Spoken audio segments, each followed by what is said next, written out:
Hello. Today, I'd like to talk to you about AI and the future of architectural education. And I'd like to do so within the context of AI and the future of the discipline and profession of architecture itself. Of course, we all know what AI can do. At least we know from these diffusion platforms such as Midjourney, DALL-E, Stable Diffusion, and so on, that it can produce images such as this one. And I, like many people, have been exploring the extraordinary potential of these platforms. They're able to generate remarkable images. And I, like many people, I've been completely blown away by the quality of the images, how the originality of the images, how the fact that you can produce these so quickly and without really necessarily having a strong background in technology. They are, in many ways, game changers. They allow us to produce designs and buildings as good as those of any office, such as Zaha Hadid Architects. Anyone can effectively do this, and including offices such as Zaha Hadid Architects themselves. Even though Zaha is no longer with us, they're able to produce these astonishing designs. This is done in collaboration with Refik Anadol. But I would argue that remarkable as these platforms are, they are a distraction from the main question about what AI itself can do beyond AI image generation. Recently, there was an exhibition held in Texas, Architecture After AI, where they showed a whole series of these images. But the title itself was a bit misleading. Architecture After AI, is AI ever going to go away? My thinking is that maybe AI after architecture, after the end of architecture, might be a much more relevant topic. So before I address the question of the profession itself, let's just look at what's been happening in AI itself. And the company, the startup that's been behind all of these things has been OpenAI, that's based in Silicon Valley in California. And that's the one that provided us with DALL-E, and from which Midjourney and others emerged. And that's the one also that produced ChatGPT, this remarkable chatbot that is really transforming the world, that was only launched in November of 2022. And let's take into account that technology, the speed of change of technology, is exponential. At the moment, apparently, it's going twice the speed of Moore's law, and we are really rocketing ahead. I first became alerted to the potential of ChatGPT not long after it had been launched. I was watching the football match, the quarterfinals of the World Cup between Brazil and Croatia, that Croatia won on the penalties. And what was remarkable about this particular match is that this player, Neymar from Brazil, probably the best player in the Brazilian team, never got to take his penalty because he was number 5 on the list. And by that time, Brazil had already lost. One of my Brazilian colleagues, so incensed that they hadn't chosen him to take the first penalty, consulted ChatGPT on who should have taken the first penalty. And of course, it said it should be Neymar. Now, that was interesting because I thought to myself, if it can tell you that, then it can tell you all sorts of other things. It could tell an architect what materials to specify for a building, or indeed a non-architect what materials to specify for a building. All of a sudden, a Pandora's box of possibilities presented itself.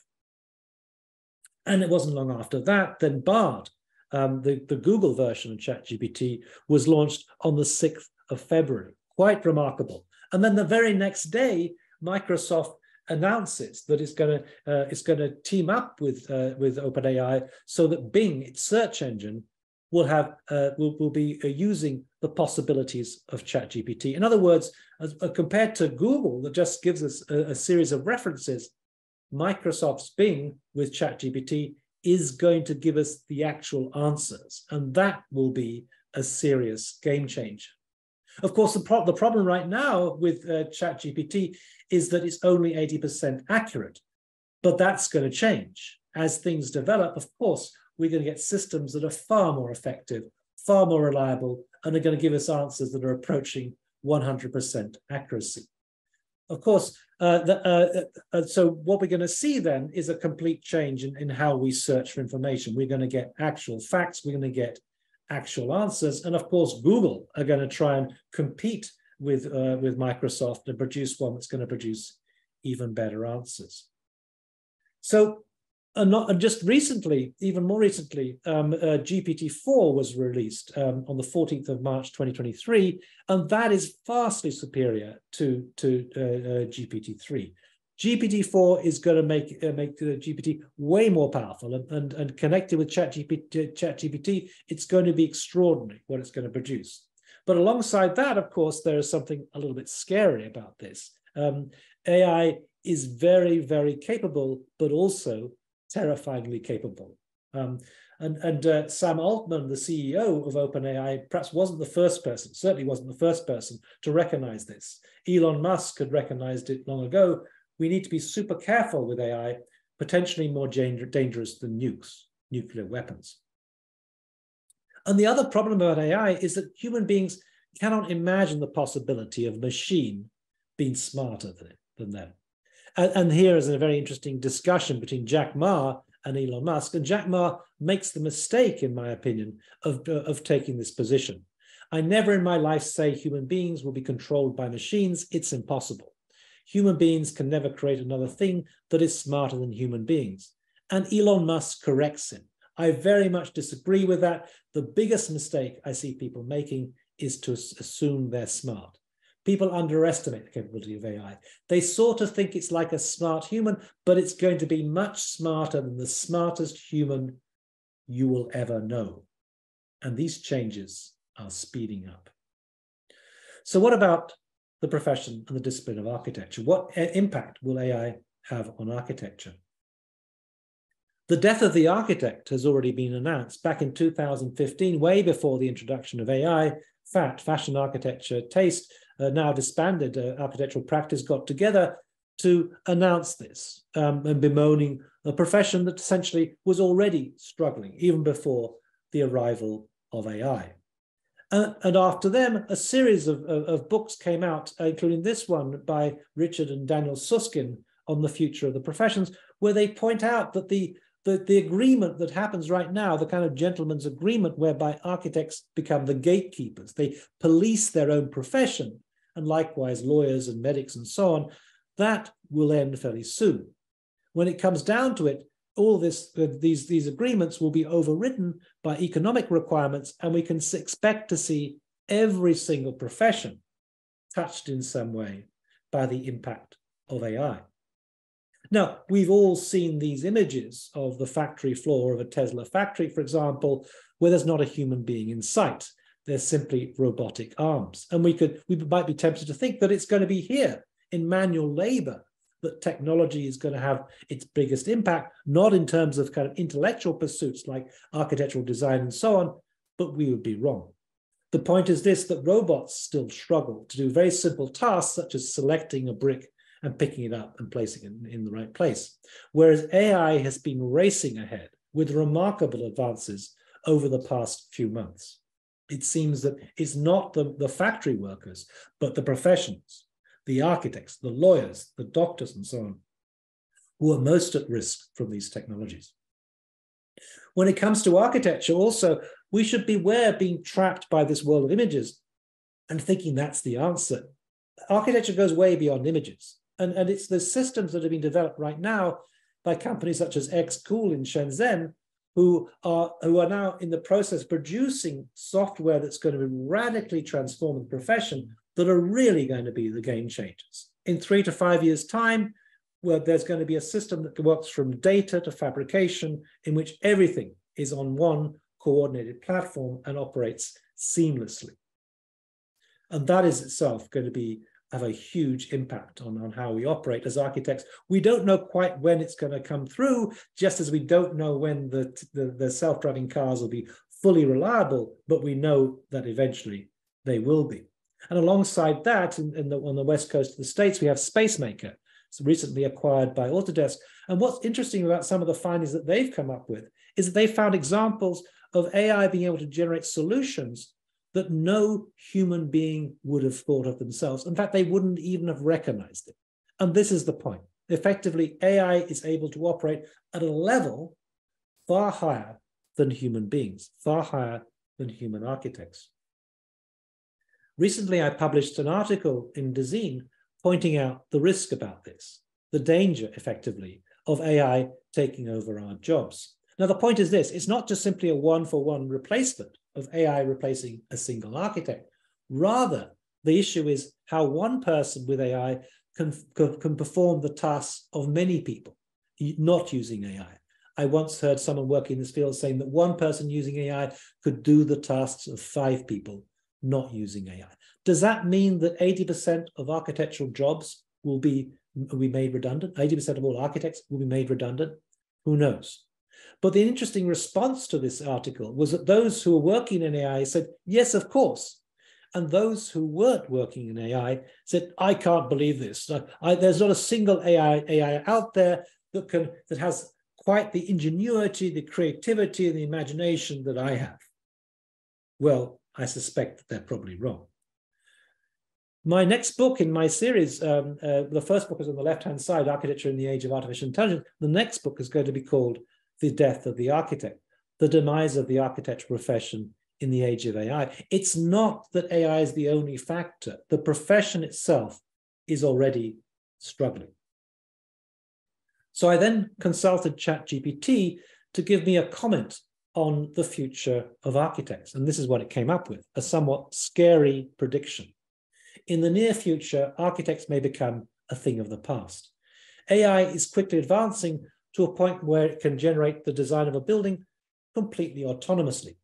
This could spell the end of the profession as we know it, raising questions of what the future holds for architects in a world of AI-generated buildings.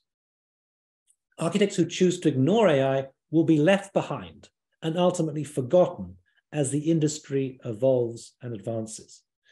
Therefore, it is imperative that architects pay attention to AI and its potential to revolutionize architecture, or they risk sleepwalking into a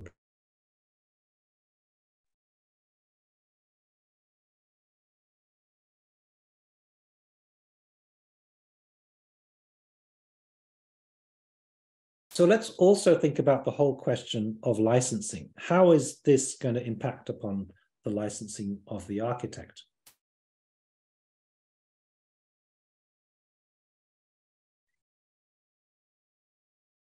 This is the Royal Institute of British Architects in London, who actually have been quite progressive in trying to predict, as it were, the future of the architectural profession.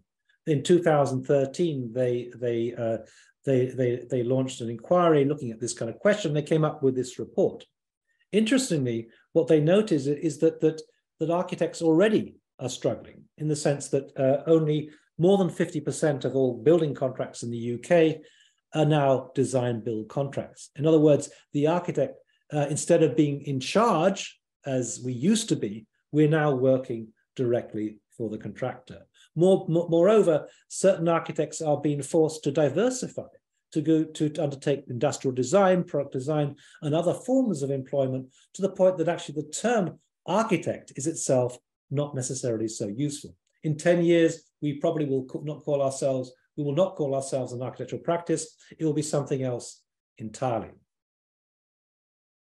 And in any case, only 5% of all buildings are designed by architects. So how effective have these institutions been in protecting the profession of architecture?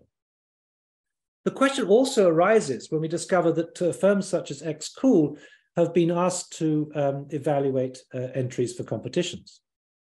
Now, that means that basically they also could use AI to generate designs for the competition. But then if you think about it even further, what it suggests is that AI could be used to conform to a whole series of different constraints. One could use AI to conform to building codes, to planning constraints, to environmental considerations, to structural considerations, to acoustic performance, to indeed the whole question of cost. Everything could be written into that platform. Moreover, you haven't got to test it because it's already conforming to those constraints. So what would be the need of submitting it for a planning proposal when it's already conforming to all those considerations? And why would we need to have these architects who carefully preserve their name as architects when really it's all going to be about the performance of the building itself? Are we even going to need to be licensed in the future? I put this question also to ChatGPT. The emergence of AI is set to revolutionize the field of architecture, challenging traditional notions of licensure and expertise. With AI's ability to analyze vast amounts of data, generate complex designs, and optimize building performance, it's no surprise that some are questioning the need for human architects to be licensed. As AI becomes more sophisticated, it will undoubtedly continue to disrupt the architectural profession, leading to a future where the role of licensed architects may be drastically reduced, if not altogether eliminated. Sobering words indeed.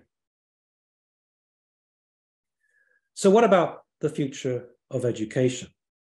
I mean, what is obvious, first of all, is that we're not going to need so many architects. We are not going to need so many architectural students. I'm not sure if the amount of architects is going to be reduced so substantially that 80% will be out of work, but if it were, that would have a dramatic impact on architectural institutions. And of course, also on the professors, because if you only have 20% of the numbers you had before, that means you only need 20% of your professors. And presumably also, this would have a disproportionate impact on certain schools. The leading schools, such as the Architectural Association in London, shown here, might be immune from all these changes, but the weaker schools, the ones lower down the ranking, will inevitably suffer, and undoubtedly some of them will close, be forced to close.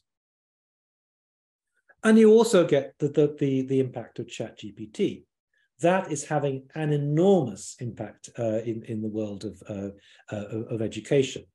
First of all, obviously, if ChatGPT is giving you advice that a professor would normally have otherwise given you, but maybe the professor's role becomes slightly different. It's having an enormous impact on certain things. So let me just play you Jordan Peterson, a Canadian academic who gives us a warning about the real potential of ChatGPT in the field of education. How many of you clap? How many of you know what ChatGPT is? There are things, and everyone in the audience should know this, there are things coming down the pipeline on the artificial intelligence front that are just going to make your hair stand on end within the next year, because there is so much transformation going on in that domain. And that's been the case particularly for the last 6 months, that it's almost unimaginable. I figure a third of the universities will go broke in the next 5 years. So I'll tell you what ChatGPT is, just so you know, because you need to know this. And I don't know what sort of technological revolution this is. It's smarter than you. This is a big deal. So this AI system, it's a general language processing model, was released about a week and a half ago. And I went and interacted with it.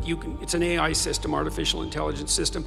It basically is trained on, well, a massive corpus of spoken or of text.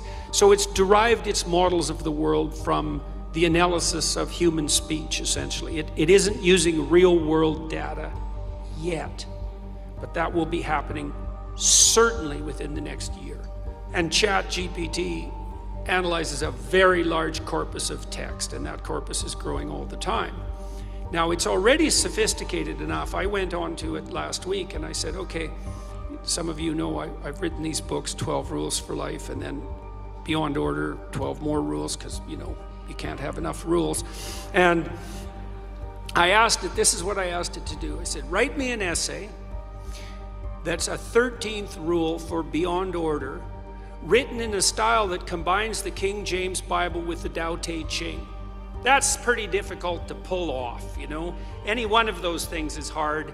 The intersection of all three, that's impossible. Well, it wrote it in about 3 seconds, 4 pages long, and it isn't obvious to me, for better or worse, that I would be able to tell that I didn't write it. Right, and okay, and that's pretty impressive, but the fact that it could do that grammatically perfectly, right, and quite impressive philosophically. I also had it write an essay on the intersection between the Taoist version of ethical morality and the ethics that are outlined in the Sermon on the Mount, which it just nailed, got that dead right, brilliant. Again, it took it about 3 seconds.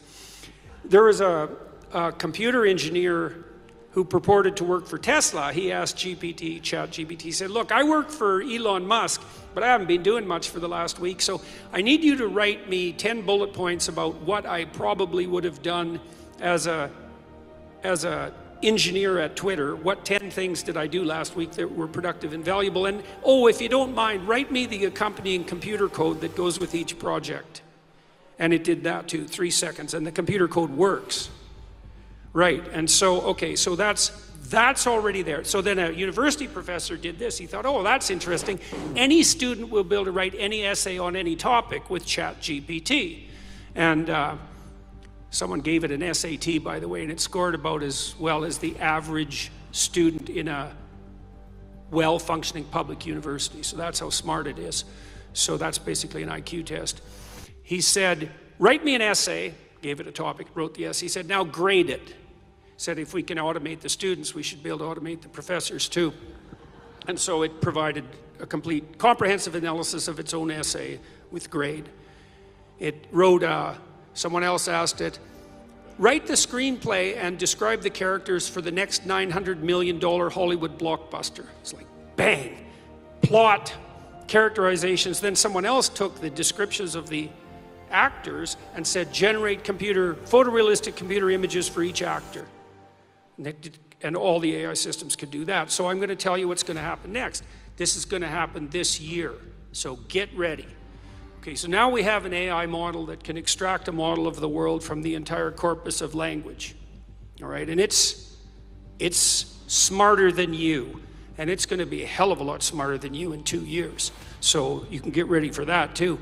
But it's not that smart yet because it's just a humanities professor at the moment.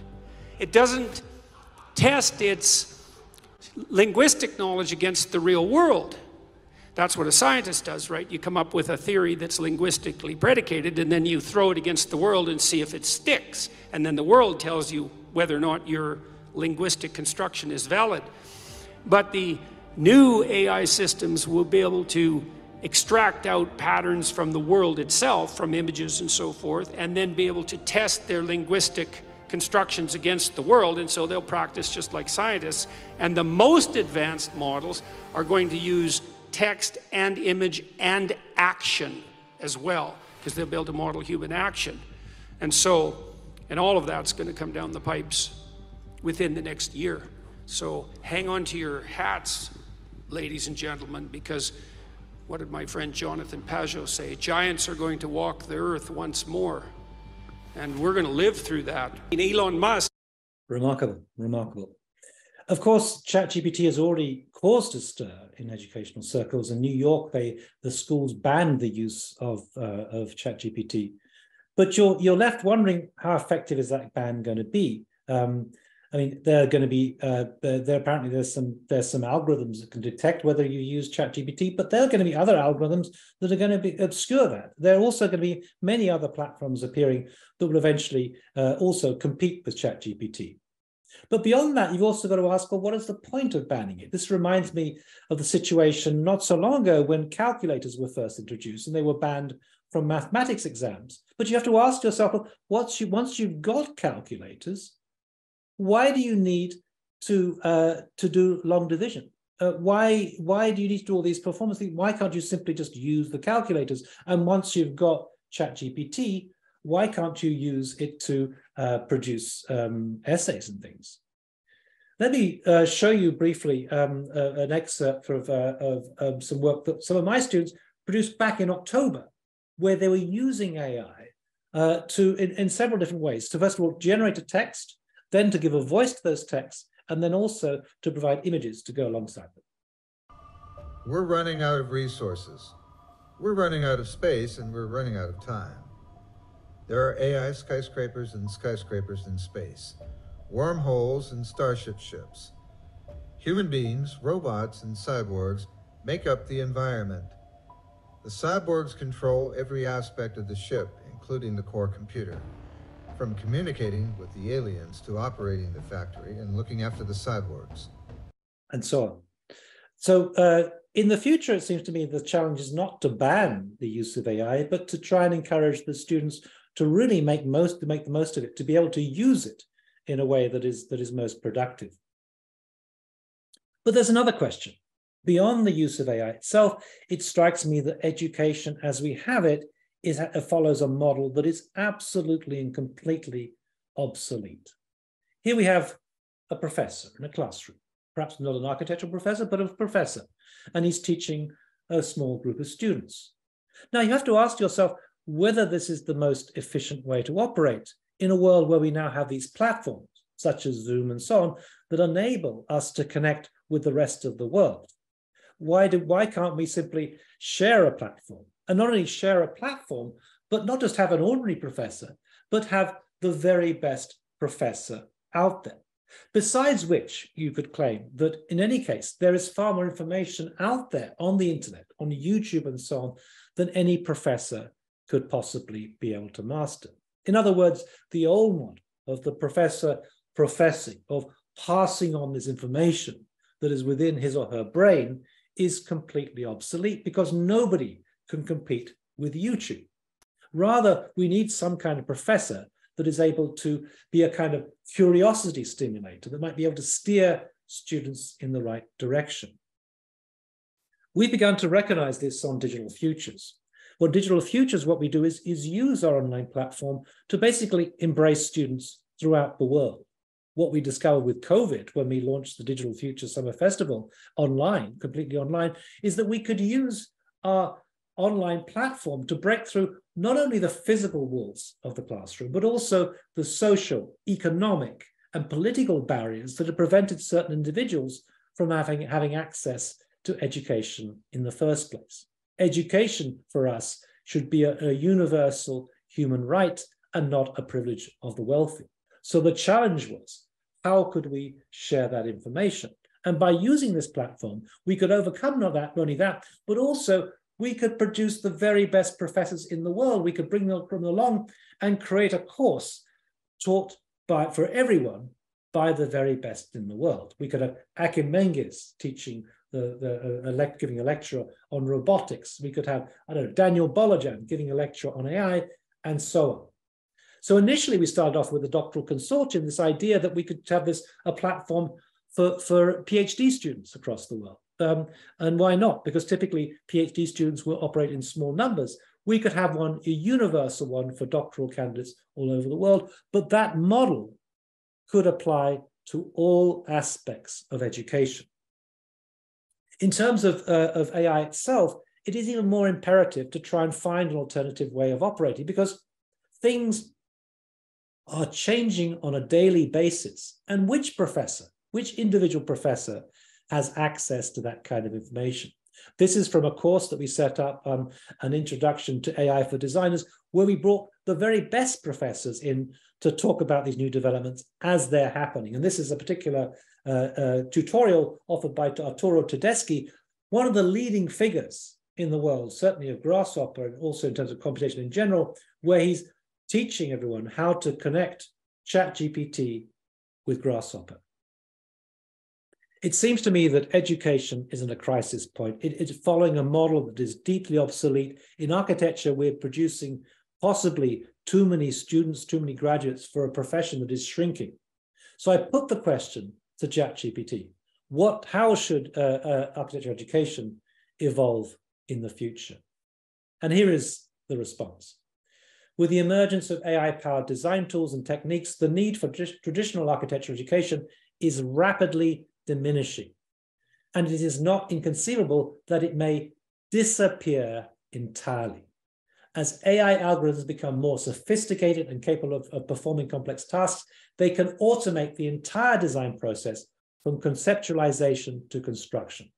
This means that architects may no longer need to spend years honing their craft through rigorous education and training. As AI technology continues to advance, architects may become a relic of the past, replaced by intelligent machines that can design and build structures with greater efficiency and precision than humans ever could.